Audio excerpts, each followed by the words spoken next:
Hi everybody, my name is Aaron. And I'm Nayomi. This is Heard It Now, and today we got Trippie Redd with A Love Letter to You 3. It's been highly requested. This is our first introduction to him in album form. We've heard the song Topanga, which is the first track, so we're going to go past the first track, link in the description for Topanga, and the first song we're going to push play on is Firestarter. It's featuring Amani 22. I can't go nowhere unless my troops with me. So try anything, yeah.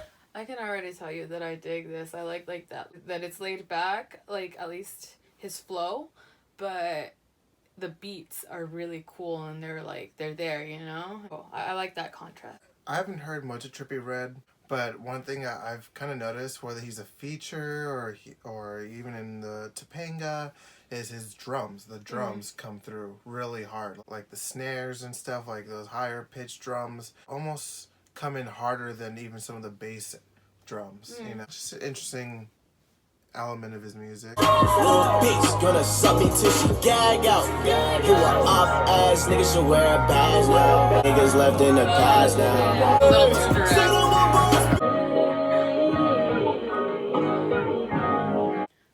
I actually really enjoyed that, and I don't know, I guess I was coming, into this like not knowing what to expect, but that was really good. I agree. I mean, I enjoyed it. Maybe not as much as you, but I enjoyed it. I think, to be honest, if I'm listening to pop music, I'd much rather hear this than a lot of the garbage I hear on radio. I mean, maybe he gets radio airplay. I don't even know. Lyrically, it was interesting. Like you say, even though it's direct, I kind of like it that a little bit in this case. Sometimes I don't like it. I don't know. In this setting, everything, I think it worked. Everything kind of worked together. Trippie Redd's vocal performance comes off as genuine because he doesn't have like the perfect, most like what you pick out as the perfect singing voice. Like if he was on The Voice, he might have gotten kicked out. Adam Levine might have peeked over his shoulder, but he would have been like, nah. I personally don't listen to music with perfect singing voices, almost ever. And there is an element where it comes off more genuine, and I actually kind of like Trippie Redd's voice. Like it connects with me in a way. Up next, Toxic Waste. I like that. Yeah. Yeah, won't you help me? This not healthy, but I need some more love. You know, this is coming off as really atmospheric. Like I feel like with headphones, we might be feeling differently than when it's playing on a stereo. Because the bass and his vocals have a waviness to them. Like they're kind of like dipping in and out of volume, going in between the left and right channels a little bit. Like I'm sensing that. I could be completely wrong because I'm getting like a little bit of a psychedelic element coming through. A little bit, yeah. Yeah, which I dig. I actually really enjoy that. Kind of like Travis Scott's Astro World. I really enjoy when rappers kind of go into the psychedelic side of music and try to experiment with sound waves and going in between the channels and giving more of an atmospheric experience because it does nothing but elevate the song. Like it can literally do no wrong to want to engage people's minds in that way. I'm appreciating this attempt so far. We'll see where the song goes. Yeah, fuck my life. Baby, fuck my life. Like even better. Alvin and the Chipmunks. Yeah. Make sure you're mine. Fuck my life. Baby.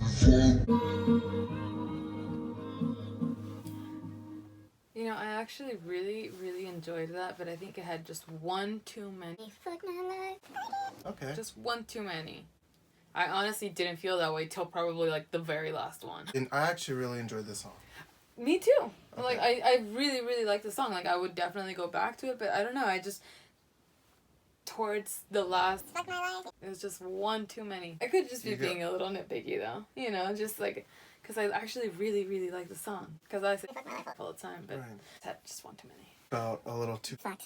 Sure, just a little bit. Alright, dude, like, when he first said fuck my life, I was with you, right? Like, it's a little bit okay to say fuck my life, here and there, right? And then when he goes with the second one, you're like, okay, now you're kind of getting to the point where you're seeing the glass half empty now. And the fourth or fifth one, You're like, damn, dude, where's the pistol and the pills and the alcohol?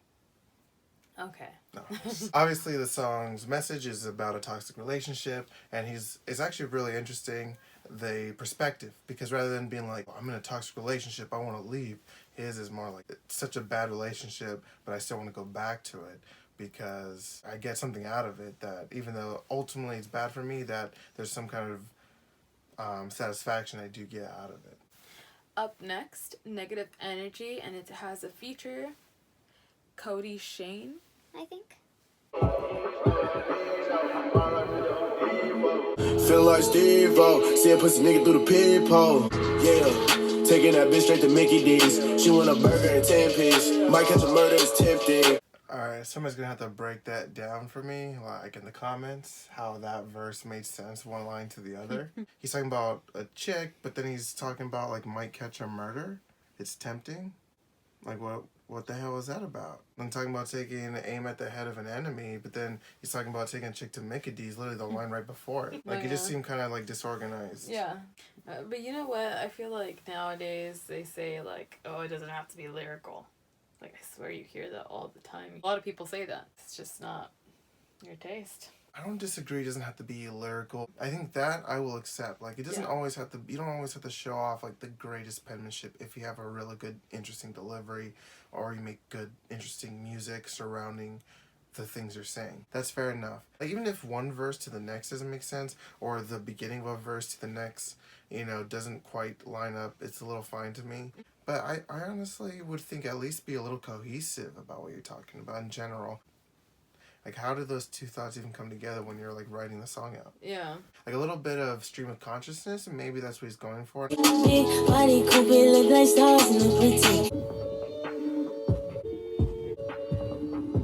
actually really enjoyed that. I know, it's messed up how catchy it is. That was really good. Despite how confused I was by that opening verse. I gotta say, I kind of enjoyed it. Especially with that chorus, you got fucked up energy. I was like, yo, I dig that. I like the girls part. When she came in, it just like verified that I really, really liked the song. Just like ding, like a light bulb went off, and I was just like, yeah, I like it. The next song, Can't Love. I thought you loved. How could you do this to me?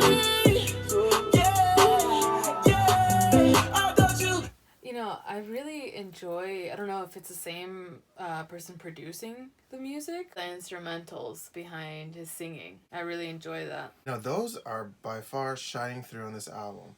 That's a really good point, because sometimes they're trippy, sometimes they're direct, sometimes they kind of remind you of like modern pop, but they are kind of glitchy sometimes. Mm-hmm. Like, they're almost not perfect. They almost sound DIY a little bit, but in a good way. Has a sense of authenticity despite being very digitized in the sound. Like, everything does sound manipulated through a computer. Yeah. But it still sounds like there's a sense of humanity behind it still, with his music in particular. I loved you bad. All you did was just show your ass. I'm kinda glad. Gotta stay focused on this bag. Bitch, you just love this guy. She say she love me. He's really direct. She love me not. She say Like, he talks like dirty bedroom talk. you do this to me.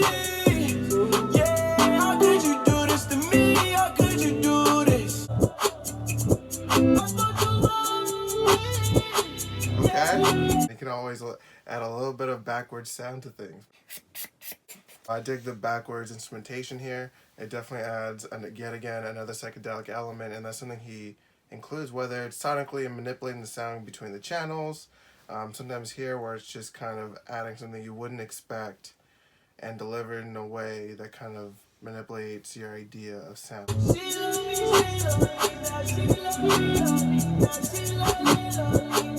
He did that like, she loves me not, like you're picking from a flower. He did it for the girls. I mean, that's something I used to see in, like, cartoons. I mean, I guess I used to play the same game, but it was always in reference to, like, whether or not my mom accepted me. Oh, wow. I'm just kidding. Oh, wow.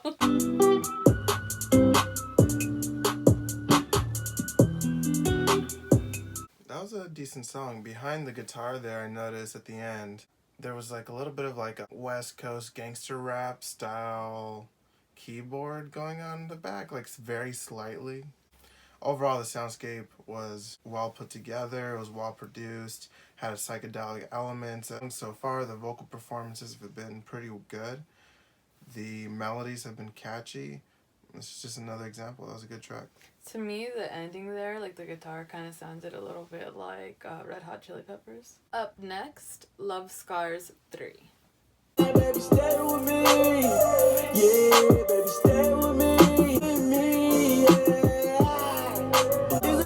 I like that little inflection on his voice right there. That was dope. Yeah, it made me laugh. Yeah, and it did. It caught my attention.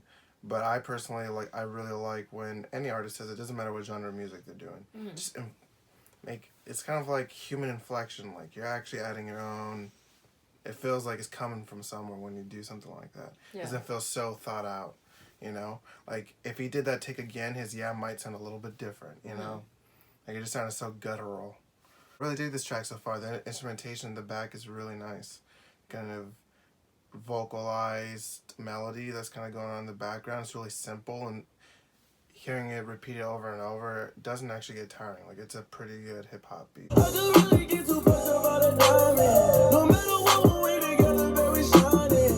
Yeah, you ain't going nowhere. You ain't going nowhere. I actually kind of really dug at the end the bass that kicked in. That was like really heavy. Overall, I like the song. That was probably one of my favorites off the album. That was a good one. The lyrics were kind of straightforward. Basically, he just loves somebody, and he's like, just don't play games with me. You know, I see you every day. There wasn't too many attempts at wordplay. There weren't too many attempts at punchlines, anything like that. It wasn't about being clever. It seriously just felt like a straightforward romantic song. Yeah, like a simple love song. Right. Straight to the point, because he's always direct and straight to the point. Yeah, which is okay. You know, it's kind of like a modern thing to do, which is fine. Not in every application, I guess, right? I mean, it just depends on the song and all that. I mean, at this point, I get it. Like, that's what he's gonna do.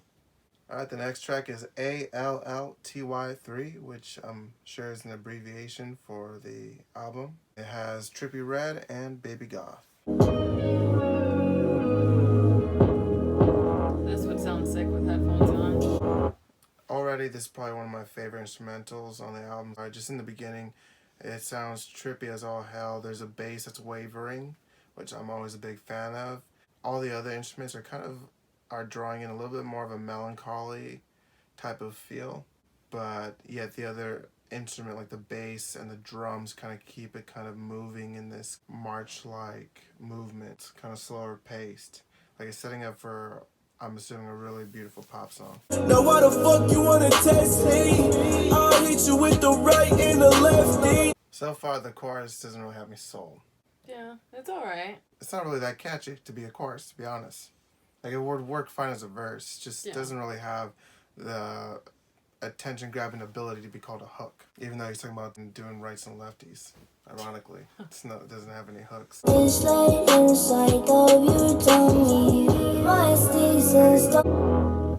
enjoyed that song. I would revisit it. Wasn't my favorite so far. Probably my least favorite on the album. Kind of is unfortunate because I really enjoyed the instrumental, but again, the hook or the chorus just wasn't there for me. And Baby Goth's feature was okay. Like her voice kind of sounded okay over the beat. And some of her lyrics were kind of so direct and kind of violent that it was interesting to hear her voice being as kind of babyfied as it is. Like sounds really like young. It's kind of interesting to hear her speak about like, I'm gonna put lead in your tummy and shit like that. You know, overall I didn't really dig it. Like it's something that I personally wouldn't be returning to. Up next, Imani Interlude. It's featuring Imani 22. You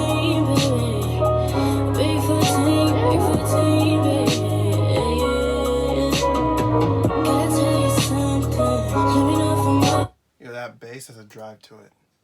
It's like coming through really, really well. It's kind of like a bass going up and down a scale a little bit. Like it has a little bit of that slide to it. Even though it might just be on the keys, they're able to achieve that gliding sound. She also has a very beautiful voice. Imani. Her voice is That's really how you say beautiful. it. Yeah.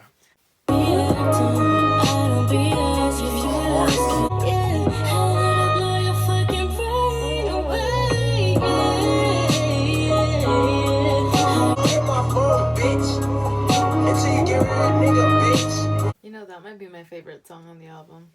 Okay. Oh, I feel like I have like a couple favorites. Just how soft it was. He came in like that. Hey, Trippie. It was still soft. And it was actually a change up. It was an interlude. I thought the instrumentation behind it was really well mixed. The bass came through really sharply, and it was kind of like this really heavy feeling bass, and her voice is really light. I kind of like the contrast there. Really nice voice from Monty 22. Up next, Elevate and Motivate. And it's featuring Young Boy, Never Broke Again, and Nell Dinero. Yeah. And we pulled up, ceiling elevate, to the ceiling elevate, to the ceiling elevate. That was cool, like a little jazzy breakdown they had with the piano there. Interjected out of nowhere, this kind of like clean piano. That was interesting. That was cool. And I'ma keep doing this shit until the day of my death. Loyalty over royalty, I'ma die for respect. Miss a lot of the homies, they still call it collect. And we pulled. Again, the instrumentals behind these songs is really beautiful. They're perfectly imperfect. Really good. All we do is elevate, to the ceiling elevate, motivate, to the ceiling elevate. No luck when them paws up, niggas froze up. When that paperwork come back home, we gon' expose, bruh. Then we ain't. I like his features so far. I pause it here because when his voice came in, it kind of brought me back into the song. Like just his voice, like his vocal tonality, and he has a pretty good flow. Nice contrast to the singing parts going on. It's just maybe not the most exciting chorus for me. $60,000 off 20 packs, took a whole month. Dropped a bigger bag on the little bro, put him on, huh? That's alright. That wasn't my favorite out the album. The chorus was just not, like I said, not exciting. Whether you're talking about the lyrics about, you know, to the ceiling, elevate, and all that, didn't really capture me emotionally. It didn't motivate you either. It didn't motivate me, you know, which is what it's supposed to be doing. It's supposed to elevate me, motivate me. And it didn't do either. Personally, it like slowed down a bit too much towards the end there. I don't know, I feel like I got a little sleepy. It was a little bit long. It was unnecessarily long. Like, it didn't need that many choruses. Up next, I Tried Loving. You can try, guarantee the shit won't work. You can push a nigga real skill. Keep a chopper by my side, a big glare. With your bitch. I like how he's doing the hook. And it's consistent whether it's the chorus or the verse, where he kind of does that extended end to this da-da-da. To the real... Yeah. Right. And I like how the bass accompanies his voice. It kind of adds, again, a psychedelic element to it. Like your ears are perked because his voice is being dragged out, but the bass is going right under him. It's pretty cool. Not for real, no for real, not for real. I guarantee the shit won't work. Well, pussy nigga better stay in church. With big ass chopper, make it twerk. did you just hear big ass chopper make you twerk? Play killer in disguise. I can feel a thing off the purse. Lyrically disorganized, melodically interesting. So it's kind of like mixed feelings for me. It's a song I can imagine returning to just because I like the melodies. I like the instrumentation. There's a bit of a psychedelia going on with the mixing. It doesn't feel like a connected thought. And not on every track. Actually, he's actually gets more consistent on some parts. The song title is called I Tried Loving. Yeah. It's a little bit too repetitive, maybe. Or like a little bit too long. Or the song would have done better if it wasn't as long. It's the same hook over and over. And I will say that's a fair criticism, especially on this song. Even though I actually like this song, overall, I get what you're saying, like the repetitiveness of the hook, the disorganized lyrics, Yeah. the fact that it's maybe like overplayed its welcome with its repetitiveness. I get you. Like the next song is Wicked. Good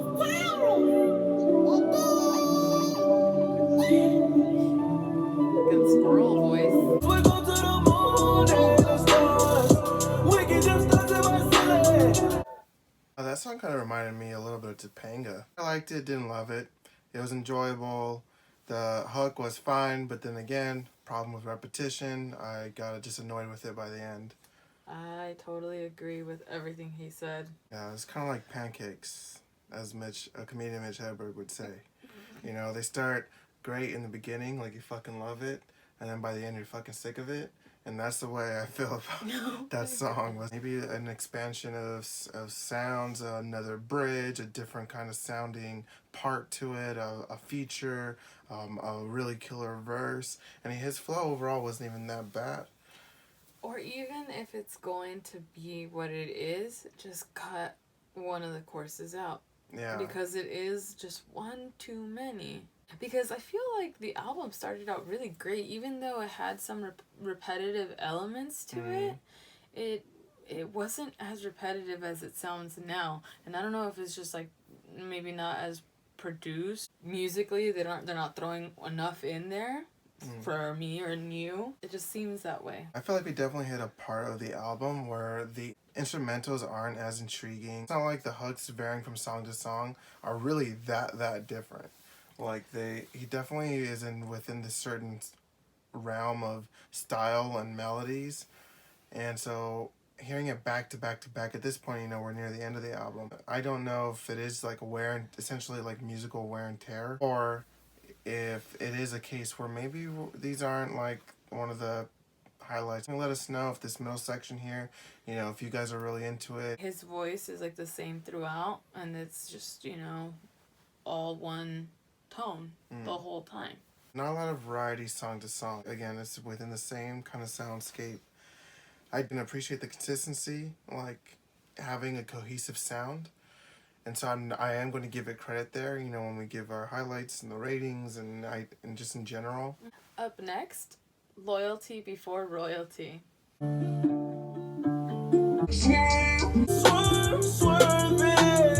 like that. I really like that.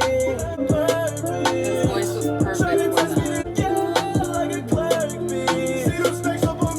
I swear he said and mentioned clerk and serving up like clerks, and clerks in general have been brought up multiple times in his music. He has a fascination with clerks. Thinks about clerks a lot.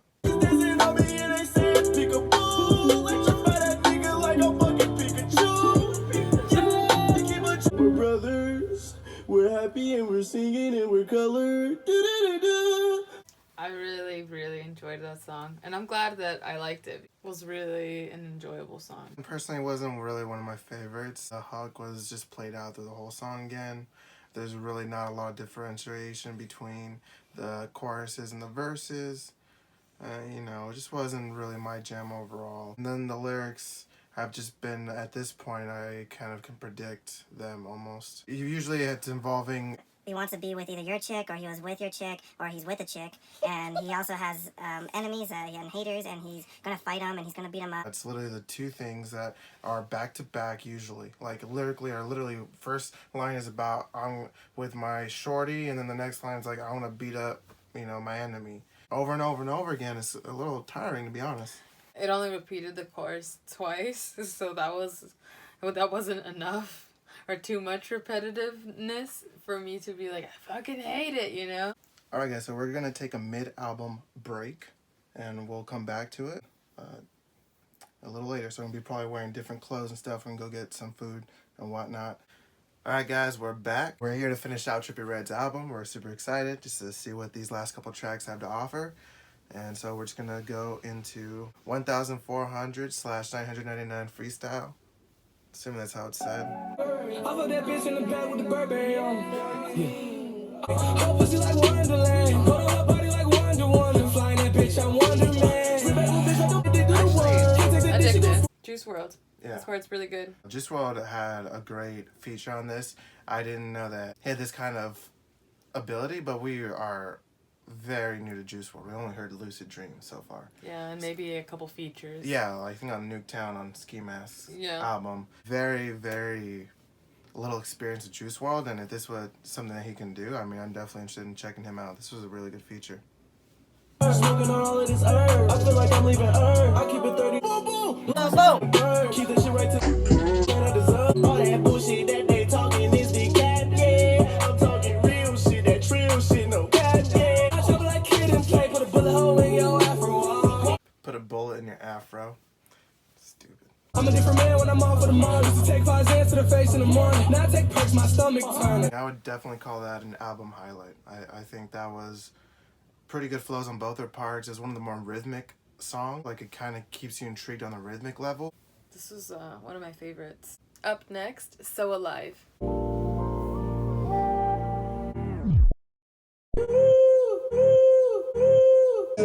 Me suicide when I feel so alive with you. And you know I would die. Yeah. You. Call me an asshole, call me a hater of love, I don't know. But, like, I am not for, like, songs that someone could stalk you to. Jesus Christ, if you're, like, suicidal over somebody, that's, I don't know. It's, like, obsessive. It's obsessive to me. I enjoy, like, love music and expressing yourself, but, like, there's a point where it becomes obsessive to me. It's kind of creepy a little bit. Suicide into love songs is definitely a new trend where it's just like, dude, I love you so much, I'm not gonna kill myself. It's like, okay. Somewhat of a powerful statement. It's just not, it's actually not that romantic. It's creepy as fuck. I have no problem with him even expressing himself in this way. It's just like I could picture someone stalking someone and listening to this. Eek, it just creeps me out. Like I said, call me a hater of love. Whatever. I'm probably gonna get called that. Yeah, I died for you. I actually enjoyed that song on the music side of things. I thought there was a lot of elements in there that were actually really interesting, especially at the end where it had that kind of like cluster of noise, and then he kind of ended that with this kind of like glitchy electronic effect. A really cool intertwining of kind of like rock and electronic music, all while doing a pop influenced trap song at the same time. So that's definitely to keep that into account.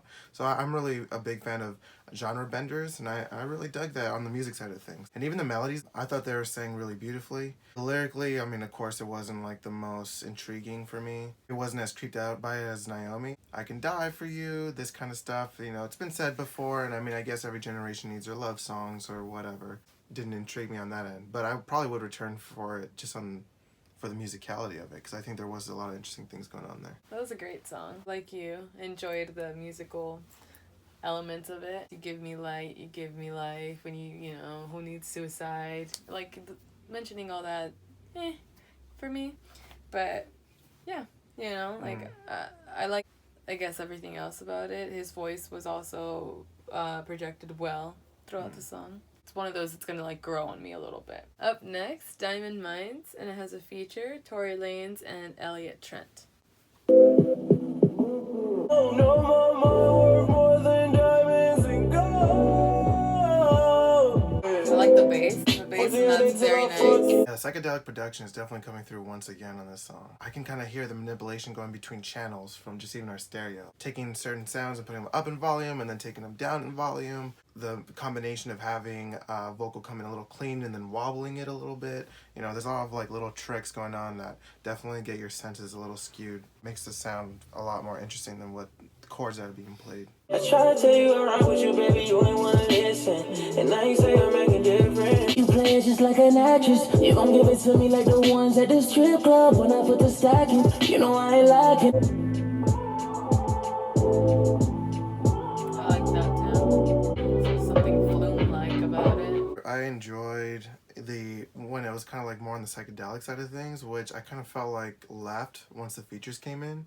Once the features came in, it kind of delved more into like just a poppy trap song, and I kind of lost a little bit of that glitchiness or interesting elements that were in there in the music prior to the features coming. The features come in and it's just kind of a little bit more straightforward with just some auto-tune slapped on the vocals, you know? And it just wasn't that interesting to me overall. I enjoyed this song. I really enjoyed it. That might be one of my highlights of the album. Alright guys, next track, last track, Campfire Tale. Will it take my death to see my destiny? They say don't smoke a pound of weed. Kneel beneath me about a million. Baby, kneel beneath me about a million. What the hell was that? Baby, kneel beneath me and bow to me? I told you the guy was direct freaking from the first song on. I guess so, man. What the hell was that? It was kind of like not even I guess, catching that because it's just like so sung out. I was like kind of appreciating the song actually. I found a charm in it overall. Like it was kind of like this acoustic instrumentation. The song is called Campfire Tale. Like I started to buy into it a little bit. And then once he busted out Baby, Kneel Beneath Me, and Bow to Me. And just 3 times. 3 times he said it. It wasn't even like once. Like if he said it once, I might be able to like, ha, he's just fucking around or something. But like saying it 3 times, like the 3rd time's a little demanding. Right, Trippie? It's not. I called it. He's direct as fuck. I guess so, man.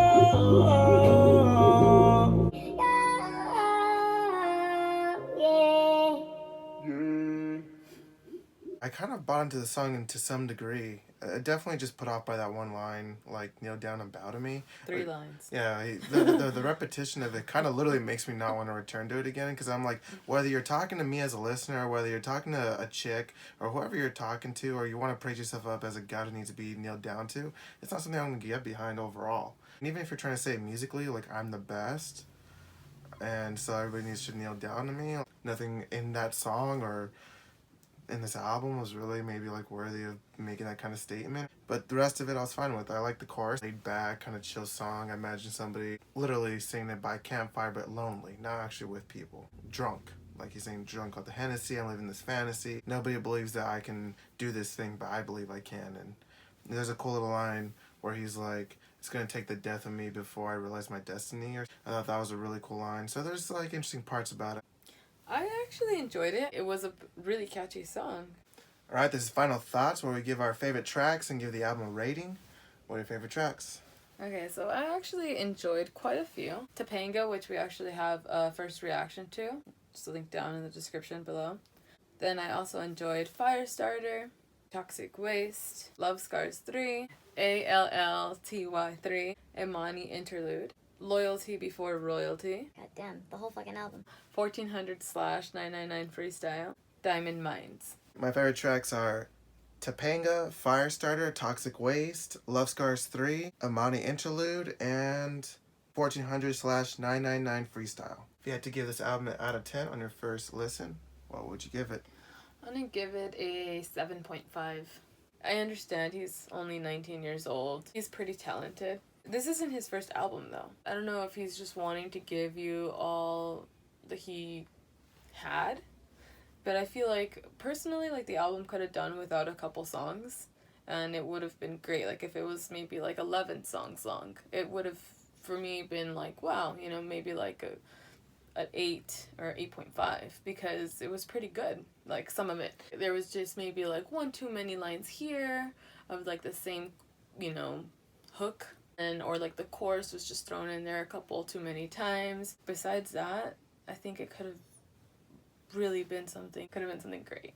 I'm personally going to give it a 7.2 out of 10. The highlights genuine, but even within some of those highlights, you suffer from a little bit of cliche lyricism. The hooks were a little too repetitive. There was definitely some issues within this album, but Yeah. like when you really can dig out a really, really, really, really good album of psychedelic, pop-influenced trap songs, which I thought were executed really well for the most part. You know, overall, I felt pretty positively about the album. It's one of those things where I don't think Trippie Redd's really hit his full potential, and I'm definitely excited to see what else he has to offer, you know, in the coming years. It doesn't feel like the ceiling for me. Like, it doesn't feel like this is where he can go. I actually feel really, like, excited by him as an artist, but maybe this album just didn't hit all cylinders. So still got a decent score for me, 7.2. Alright, so that's gonna be it, everybody. If you like these kinds of music reaction videos, please remember to hit that subscribe button and that like button. Helps us out a lot. If you have any suggestions as to what we should react to next, go down in the comments section down below. Check us out on Instagram and Twitter at hearditnow. That's going to be it, everybody. Bye.